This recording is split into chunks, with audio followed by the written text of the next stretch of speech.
Estamos de volta com mais um episódio com a nossa convidada Tati Lemos. E agora a gente vai falar de um assunto que a gente sempre fala muito aqui. A gente ama. Quem passa aqui vai ter que falar. Que é sobre maternidade. O que ela representa na sua vida? Olha, maternidade representa muita coisa na minha vida, né? Muda muito a mulher, né? Eu sempre tentei, desde sempre, ser uma pessoa correta, fazer as coisas certas. Sempre tentei melhorar dia após dia. Mas com a maternidade, intensifica muito. Parece que eu tô sendo vigiada ali diariamente. Porque realmente, né, a gente sabe que o exemplo, ele ensina muito mais do que a palavra, né? Com certeza. Então, eu me policio muito, assim, de fazer alguma coisa. Porque eu falei, olha, eu tô tentando, tô passando uma mensagem pro Brian, né? Tô ensinando. Ele vê tudo, né? E eles aprendem muito rápido, né? Mas também eu aprendi muito a ter paciência, a ser mais paciente, a ter um outro olhar, né? Fora que o amor, né? O amor multiplica, assim, um amor diferente de tudo que a gente já tinha sentido mesmo. A maternidade representa pra mim investimento, né? Mas assim, não é um investimento que vai retornar pra mim. Ai, adoro essa sabedoria, gente! Né, um investimento para a próxima geração. Pro mundo, né? Eu vejo muito como um investimento mesmo, investir em pessoas, investir no meu filho. Então, ali, eu passo o tempo mesmo investindo nele, adoro investir no Brian, um tempo de qualidade, muita conversa. Ele tá numa fase, assim, que ele fala de tudo. Quantos aninhos, 3. Tati? Ai, que delícia! Não, e ele é um fofo. Você já viu foto dele? Não! Ele é uma graça. Eu sou suspeita a falar, né? Mas o Brian, olha, ele me enche de orgulho mesmo quando eu vejo o que tá sendo construído, sabe? Lógico que tem as fases, né? Cada um tem um toda desafio. Criança tem os desafios. Então, já passou também por umas fases assim, de bater nos amiguinhos, né? Mas a gente ali com muita conversa vai ensinando, vai... Então, representa mesmo essa responsabilidade. Eu pego isso mesmo com muita responsabilidade. Eu acho que você criar uma outra pessoa... É uma missão. É uma missão. Né? É uma missão mesmo. Sim. Porque eu acho que antes a gente falava muito dessa coisa. Ai, que mundo eu quero deixar para os meus filhos, né? Mas a pergunta certa é, que filhos eu quero deixar para esse mundo, né? Isso demanda uma responsabilidade nossa, né? Demanda... Eu demorei bastante para ser mãe. Quem acompanha a gente sabe, né, como foi toda a saga, todo esse processo, né? E no comecinho da maternidade, né, quando a gente sai do hospital, leva o bebê para casa, eu acho que eu fiquei tão egoísta. Eu acho que eu tinha aquele sentimento, sabe, de isolamento. Virei uma leoa nervosa, assim, naquela fase, né? E demorou muito tempo para minha ficha cair, que tudo bem, eu tava fazendo aquilo para ser uma boa mãe pro Fabinho. Eu achava que aquilo era ser a boa mãe. Só que eu tava me esquecendo que para eu ser boa para ele, eu preciso ser melhor pro mundo. Eu preciso ser melhor para as pessoas, eu preciso ser melhor para minha família, eu preciso ser melhor, né, para todo mundo que interage, que convive comigo. Sim. Exatamente por conta disso que você falou, o exemplo. Sim. Que imagem eu quero que o Fabinho tenha de mim? Que experiência eu quero que o Fabinho tenha comigo? Né? É um legado que a gente deixa. E no programa do IVG, eu vi uma frase que eu nunca tinha ouvido antes, né? O que é muito justo, o que muito vale... Que muito custe o que muito vale. É muito custe o que muito vale. Né? E é muito rico você criar educar uma outra pessoa. Então, é justo que muito custe. É justo que seja tempo, difícil. De tudo. Né? É justo isso. Eu encaro isso com, assim, é difícil. Chega uns momentos que você fala, meu Deus.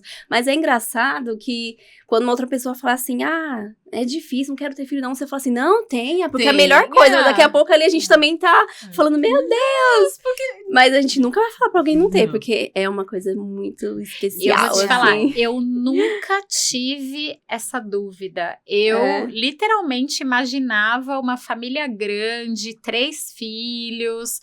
Pra mim foi bem desafiador lidar com a impossibilidade, né? Por conta de questões de fertilidade e tudo mais. Mas eu acho engraçado quando alguém fala pra mim, eu tenho dúvida. Eu acho que a gente pode ter dúvida quanto ao momento, né? Então, aconteceram momentos da minha carreira, da minha vida, que eu falava, agora não tem como, né? Mas nunca imaginei uma vida sem filhos. Nunca. Eu sempre quis também ser mãe. Mas eu queria ter mais antigamente. Hoje não, falei assim, não acho que eu vou parar só no Brian. É desafiador, assim. Eu falo porque eu sempre tive um perfil meio que, assim, independente, sabe? Aventureira. Então, assim, nos meus planos nunca entrou, realmente. Tipo, eu nunca sonhei em falar, nossa, eu vou sonho em casar, constituir família, ter filhos, nunca. Mas eu falo que é uma coisa que é muito transformadora, porque quando eu tive o Enzo, que é o mais velho, eu falei, gente, eu não acredito que eu sou mãe, que eu tenho uma capacidade de cuidar desse ser. E hoje o Enzo tá com 12 anos, e a Heloísa tá com 10. Então, esses dias eu olhei assim pra eles e já falei assim, gente, não acredito que eu tenho filhos já desse tamanho. Passa rápido. E ó, eu vou te falar uma coisa, por ela ser caçula, né, lá em casa, por ela ter esse espírito sempre mais desbravador, mais aventureiro, eu confesso pra você que, amando a minha irmã de paixão, eu desconfiava da capacidade dela de ser mãe. Acho que eu ia afogar a criança na banheira. Sei lá, esquecer no banco de trás do carro. Não, eu tô brincando, gente, mas hoje eu falo com toda a segurança do mundo, que bom que a minha irmã foi mãe antes de mim, porque 98% dos meus aprendizados sobre maternidade vieram dela. Vieram dela. E eu aprendi sozinha, porque assim, eu não tive rede de apoio quando os meus filhos nasceram, e quando eles nasceram, eu já não tinha mãe, a nossa mãe já era falecida, então assim, eu aprendi... Você teve rede de transtorno, tipo eu, né, que ficava lá, o Enzo, como ele foi o primeiro, ela é madrinha dos dois, né, então assim, o Enzo ainda tive um pouco mais de dificuldade, porque ela tinha ciúmes da criança, em vez de eu ter. Então assim, ela ficou protetora. Ela que ficou super protetora do Enzo. Mas assim, eu aprendi tudo ali, na prática mesmo. E hoje eu falo assim, Senhor, obrigada por o Senhor ter dado a oportunidade de eu deixar aí 2 heranças benditas. Sim. E porque, assim, a gente não consegue nem explicar o amor, né? Que a gente tem, o orgulho, conforme eles vão crescendo, as etapas, a gente vai falando assim, meu Deus, são meus, fui eu que fiz. Agora é responsabilidade minha. E eu também não tive rede de apoios, assim, eu moro no interior, né, de São Paulo, e minha família toda aqui de Santo André, né, do ABC. E no primeiro mês minha mãe conseguiu ficar comigo pra me ajudar ali, mas aí logo depois eu me vi sozinha. É bem desafiador. Mas eu acredito que não trava a mulher, né? Filho, realmente, ele vai, ao contrário mesmo, vai nos impulsionar. Com o Brian aconteceu muito isso comigo. Eu costumo até falar, eu morava 7 anos de aluguel. Eu tive o Brian, eu grávida, eu falei, vamos comprar uma casa. E eu falei, nossa, por que antes eu não pensei, né? Não tinha essa visão. E aí, na maternidade, tava grávida de 6 meses, a gente comprou a nossa casa. Né? Eu falei, já foi o primeiro pontapé, assim, não, eu preciso comprar uma casa, por mais que seja difícil, vamos comprar na planta, vamos nos esforçar, vai dar certo.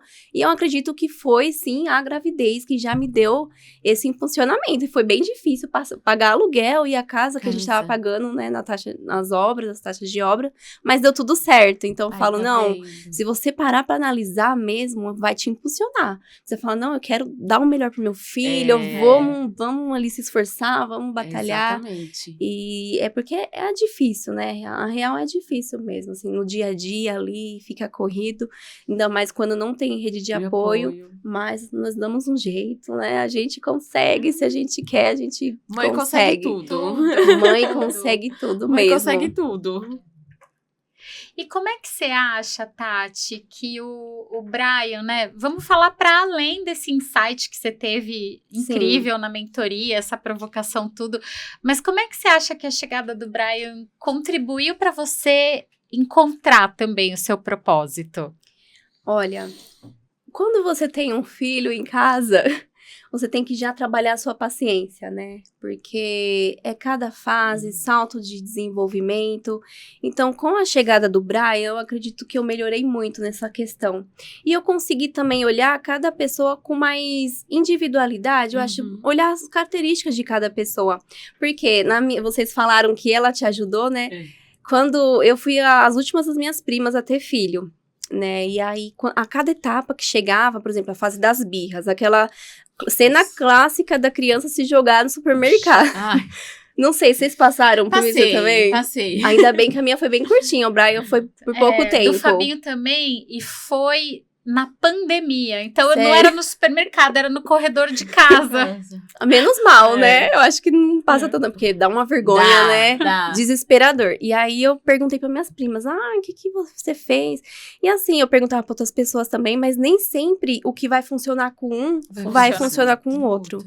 Né? A gente já ouviu, todo mundo já ouviu falar assim, não, cada pessoa reage de um jeito. Mas assim, na prática é diferente, porque eu ouvi tantas pessoas falando, não, faz isso.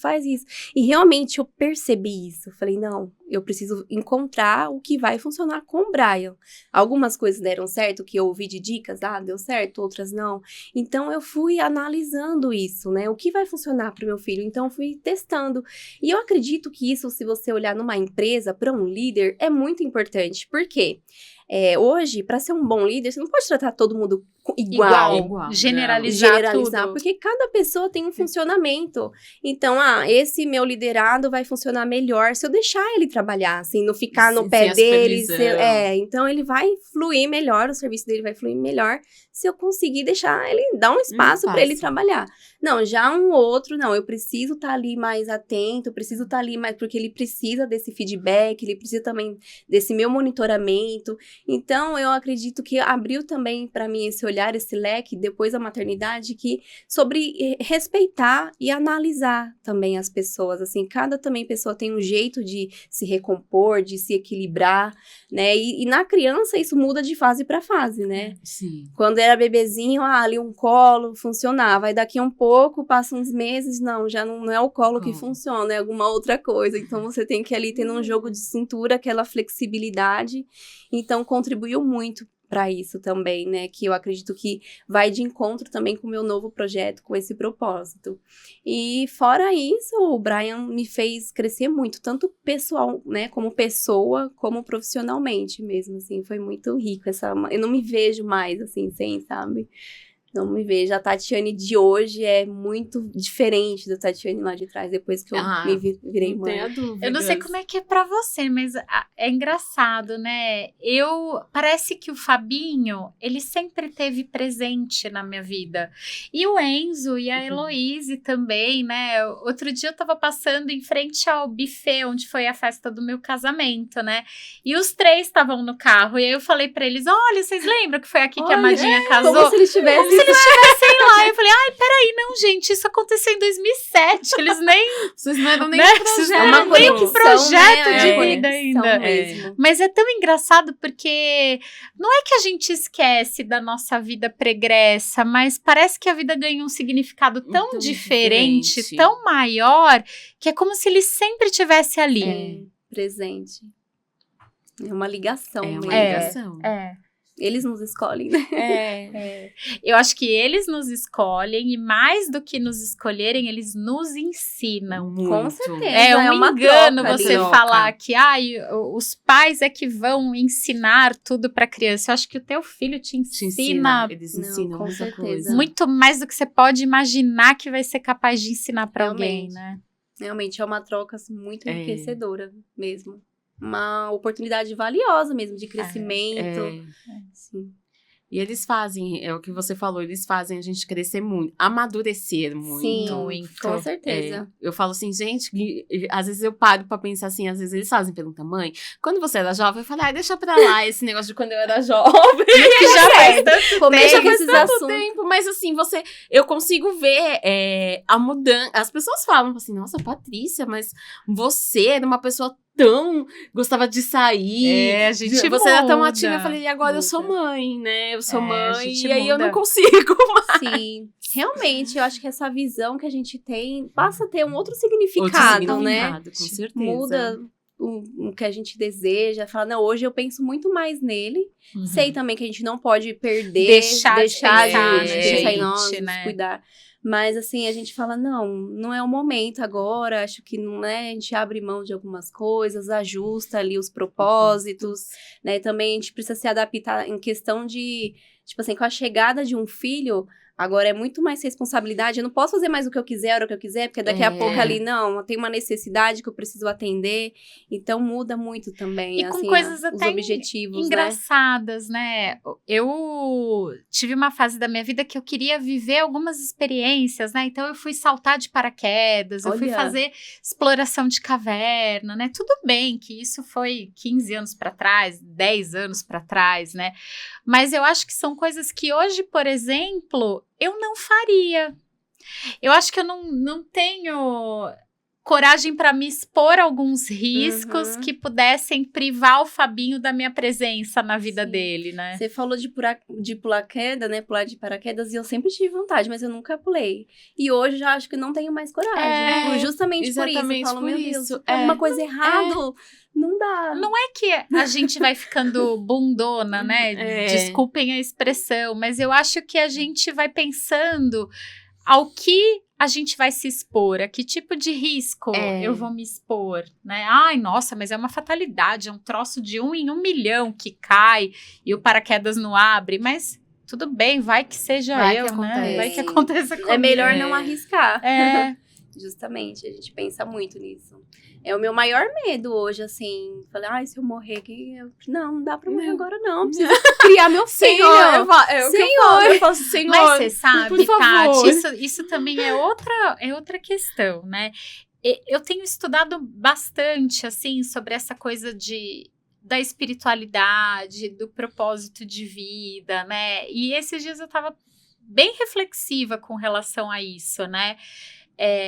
Se eu morresse hoje, eu morreria de boas? Eu morreria feliz?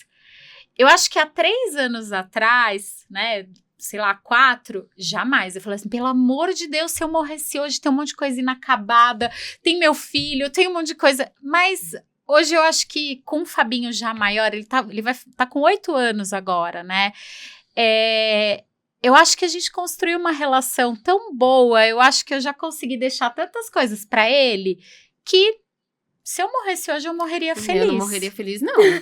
Não, o meu é muito pequeno ainda. Não, mas eu acho que você vai... Eu não sei, mas eu acho que eu fui percebendo no Fabinho e fui percebendo nas relações dele com as outras pessoas, a relação que ele tem com a minha irmã, com os primos, com o pai, com a avó. Aí você fala, caramba, não sou só eu. Sim. Ele é um serzinho iluminado, ele tem muita gente incrível perto dele, mas né? Mas mamãe é uma mãe. Eu não morreria feliz. Eu sei, mas... Senhor, o senhor tá ouvindo, eu não morreria feliz. Dá uma segurada. Vamos até trocar de assunto.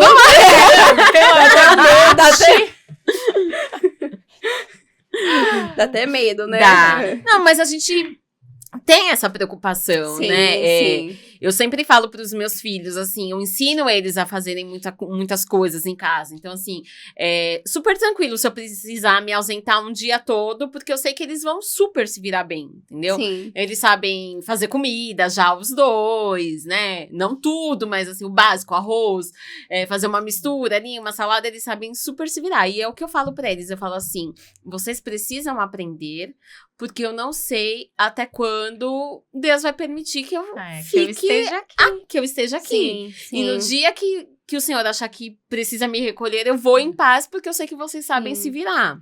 A gente vê que acertou na maternidade, na paternidade, quando os filhos não precisam mais da gente. A ideia não precisam mais da gente, mas sempre recorrem a gente, né? Quando com carinho, eu acho isso muito, muito bonito. Mas a intenção é deixar eles independentes, assim, né? Que eles consigam seguir a vida, o propósito deles, né? E não tá sempre ali, né? Só se for por escolha, né? Tá ali isso, próximo, eles escolhem estar né? presentes, né? Mas também, agora eu lembrei de uma outra coisa, uma amiga minha falou que os pais dela, ela não quer ter filhos, né? E o pai dela sempre falou assim, mas você precisa ter filhos, você vai ficar sozinha. Mas também ter filho não significa que você não vai ficar só, porque a gente tem os filhos não pra gente, né? Pro mundo. Então, se eles quiserem morar em outro país, então a gente tem que ter essa noção também, que não é pra gente. Não né? é pra gente pra sempre. Não é pro mundo mesmo. É pro mundo. Eu amo tatuagem. Eu tenho 9 no total. E eu falava que o único nome que eu seria capaz de marcar o meu corpo seria o nome do meu filho, né? E aí, depois que ele nasceu, eu falei, acho que tá na hora de eu fazer essa tatuagem, mas eu queria que fosse uma coisa tão, assim, simbólica, né? E aí, eu fiz esse balãozinho com a primeira letrinha do nome dele, não sei se dá pra ver, mas pra eu me conscientizar de que ele não é meu. Eu sou ali, talvez, o ar quente que vai soprar nesse balão, algumas vezes o ar frio que vai soprar nesse balão, mas ele é livre. Ele é do mundo mesmo, né? Sim. Ele é um pequeno empréstimo que o Criador me concedeu e ele vai voar, vai ter a história dele, Sim. né? Com certeza. Verdade. Tati, nossa conversa tá muito boa, mas a gente ainda tem muita coisa pra falar tem aqui, outros né? capítulos Outros dessa capítulos, história. a gente quer saber mais sobre você. Então, se você tá gostando da nossa conversa, fique ligadinho, Pri, porque... Segunda-feira, 12h30, aqui no YouTube, episódio inédito com a Tatiane Lemos, essa querida.